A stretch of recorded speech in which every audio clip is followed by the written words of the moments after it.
1. Working very hard. A martial arts student went to his teacher and said earnestly, "I am devoted to studying your martial system. How long will it take me to master it?" The teacher's reply was casual, 10 years. Impatiently, the student answered, "But I want to master it faster than that. I will work very hard. I will practice every day, 10 or more hours a day if I have to. How long will it take then?" The teacher thought for a moment, 20 years. This story teaches us that rushing to master something might not be the best way. The point is, sometimes trying too hard or being impatient can actually make things take longer. It's important to be patient and consistent in our efforts to truly learn and master something. 2. A cup of tea. Nanin, a Japanese master during the Meiji era, 1868 to 1912, received a university professor who came to inquire about Zen. Nanin served tea. He poured his visitor's cup full and then kept on pouring. The professor watched the overflow until he no longer could restrain himself. "It is over full.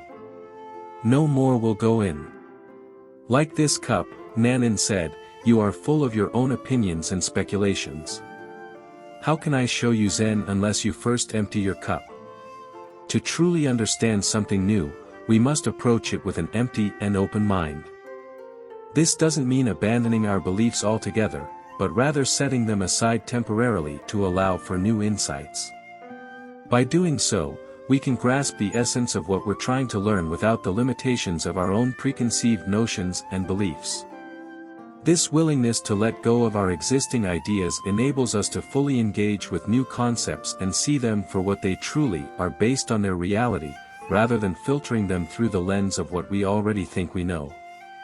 3. The Gates of Paradise. A soldier named Nobushige came to Hakuin and asked, "Is there really a paradise and a hell?" "Who are you?" inquired Hakuin. "I am a samurai," the warrior replied. "You, a soldier," exclaimed Hakuin. "What kind of ruler would have you as his guard?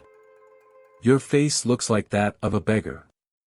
Nobushige became so angry that he began to draw his sword, but Hakuin continued, "So you have a sword? Your weapon is probably much too dull to cut off my head." As Nobushige drew his sword, Hakuin remarked, "Here open the gates of hell." At these words the samurai, perceiving the master's discipline, sheathed his sword and bowed. "Here open the gates of paradise," said Hakuin. The story reminds us that anger and impulsiveness can lead to negative consequences as hell, while self-control and a calm mindset can bring about positive outcomes and inner harmony as paradise. It illustrates the power of our reactions and choices in shaping the way we experience life's challenges. 4. A useless life. A farmer got so old that he couldn't work the fields anymore. So he would spend the day just sitting on the porch. His son, still working the farm, would look up from time to time and see his father sitting there. "He's of no use anymore," the son thought to himself, "he doesn't do anything." One day the son got so frustrated by this, that he built a wood coffin, dragged it over to the porch, and told his father to get in. Without saying anything, the father climbed inside. After closing the lid, the son dragged the coffin to the edge of the farm where there was a high cliff. As he approached the drop, he heard a light tapping on the lid from inside the coffin. He opened it up. Still lying there peacefully, the father looked up at his son. "I know you are going to throw me over the cliff, but before you do, may I suggest something?" "What is it?" replied the son.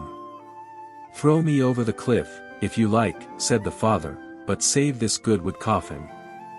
Your children might need to use it." This story teaches us that you will be treated based on how you treat others.